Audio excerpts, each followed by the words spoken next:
Hello and welcome to The Clue. Today we bring you one of the most shocking stories in Nigerian history. This is the story of a man who called himself Jesus Christ in Lagos. His name was Olufunmilayo Immanuel Odumosu, but people knew him as Jesu Oyingbo. This story will take us back to the 1950s and 1960s. It will show us how one man shook Lagos, gathered hundreds of followers, built a strange community, and left behind a legacy that people still talk about today. So stay with us, because this is not just history. This is a lesson about faith, power, and human belief. You know, Jesu Oyingbo was born in 1915 in Ijebu land, Ogun State. He grew up in a normal Nigerian family. He worked as a carpenter with his uncle, Pa Odubela. As at that time, this was similar to the Bible story of Jesus who walked with Joseph.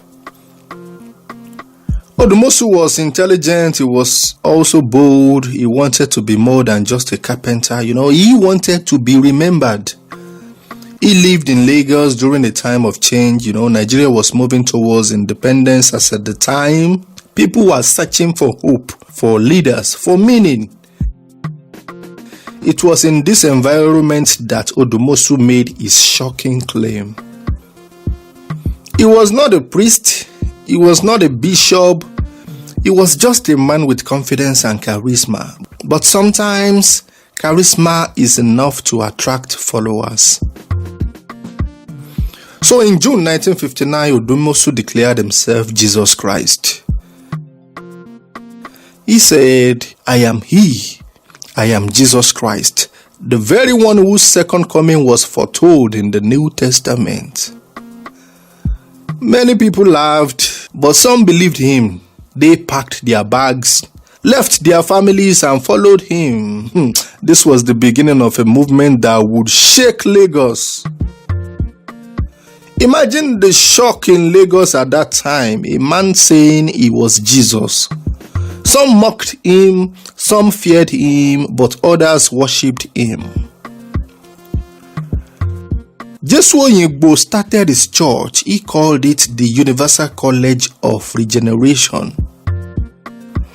At first, it was in Oyingbo, Lagos. That is why people called him Jesu Oyingbo. Later, he moved the church to Maryland, Ikeja. At Ikeja, he built a big estate. It was not just a church, it was a whole community. Because inside the estate, there was a bakery, a printing press, a barber shop, and even a construction company. More than 700 followers lived there. It was like another world inside Lagos. The estate had strange statues. There were lions, mermaids, and inscriptions like Prince of Peace and Lion of Judah. People said it looked more like a cult than a church.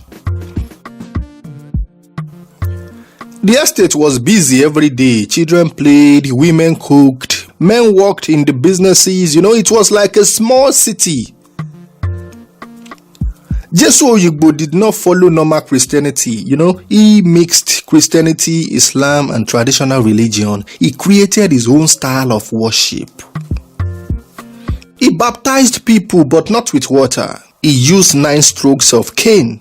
Cane, Egba. I don't know what people call it in Hausa or Igbo language, but a cane.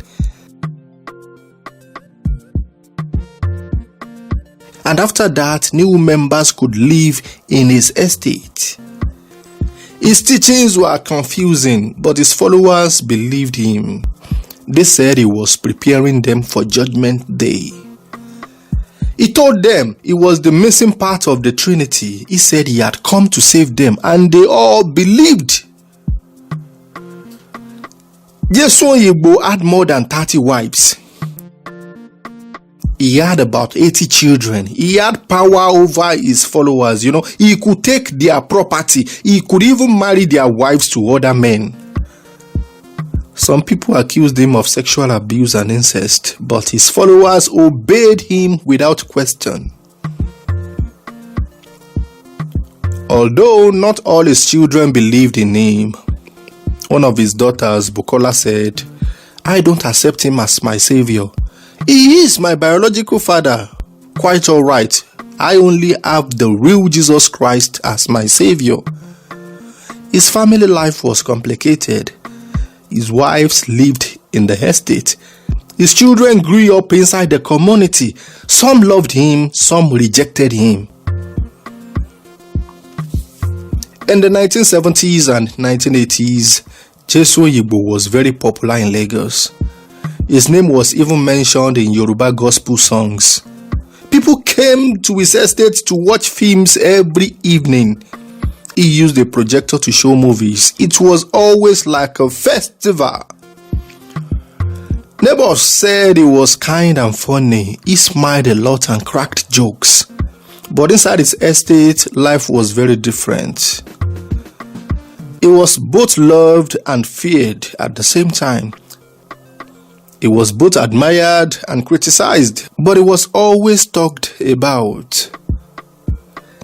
Jesu Oyingbo became very rich. He owned many buildings in Lagos. He said his wealth came from his businesses, but many people believed he got rich by exploiting his followers. His estate was full of activity. Money flowed in from the bakery, the printing press, and other businesses. But critics said the real source was the devotion of his followers. So in 1988, Jesu Oyingbo died in a hospital at the age of 73. His followers were shocked. They said, "How can Jesus die?" They waited for him to resurrect after 3 days, but he never came back. After his death, confusion broke out. His children, wives, and followers fought over his property. So in 1997, the court gave control of the estate to his children. The followers were evicted. The movement collapsed till today. So today, Jesu Oyingbo is remembered as a man who shook Lagos. Some call him a fraud, some call him a visionary, but everyone agrees that his story is one of the strangest in Nigerian history. His estate in Maryland still has some of the old buildings. People pass by and remember the man who once said he was Jesus. This story teaches us about belief. It shows us how people can follow a leader blindly. It reminds us to always ask questions and seek the truth. It is a warning. It is a lesson. It is history. This is the story of Jesu Oyingbo, the man who declared himself Jesus Christ in Lagos. The man who built a strange community, the man who died like every other human being. His story teaches us about belief, power, and human weakness. It is a Nigerian story. It is also a human story. It shows how people can be carried away by faith, by hope, and by fear. It shows how one man can change the lives of hundreds of people, and it shows how blind trust can lead to confusion and pain. Jesu Oyingbo's life was full of contradictions. He was kind to neighbors, but harsh to followers. He was funny in public, but strict in private. He gave people bread and films, but also took their wives and property. He claimed to be Jesus, but died like a man. After his death, his estate fell apart. His children fought, his followers were evicted, his dream collapsed. But his name remained. Even today, people in Lagos still remember him. Some laugh, some shake their heads, some tell the story to warn others. Why did people believe him? Because people are always searching for hope. Because people want miracles. Because people want a savior. So in the 1950s and 1960s, Nigeria was changing. Independence was near. Life was hard. Many wanted someone to lead them. Jesu Oyingbo stepped into that space. He offered answers. He offered community. He offered certainty, and people followed. But the story shows the danger of blind faith. It shows the danger of giving one man too much power. It shows the danger of mixing religion with control. Today, Nigeria still has many prophets and pastors. Some are true, some are false, some help people, some exploit people, Jesu Oyingbo's story is a reminder. It tells us to be careful. It tells us to think. It tells us to question. Faith is good. Hope is good, but blind faith can be dangerous. Hope without wisdom can be costly. Jesu Oyingbo's followers lost property, lost families, and lost peace. They believed too much, they trusted too much, and they suffered for it in the long run. This has been the shocking story of Jesu Oyingbo, the man who called himself Jesus Christ in Lagos, the man who built a strange estate, the man who died and never rose again, even till today. Thank you for watching The Clue. If you enjoyed this documentary, kindly like, share, and subscribe. We will continue to bring you stories that shock, stories that teach, and stories that reminds us of the power of history. I will see you in the next one.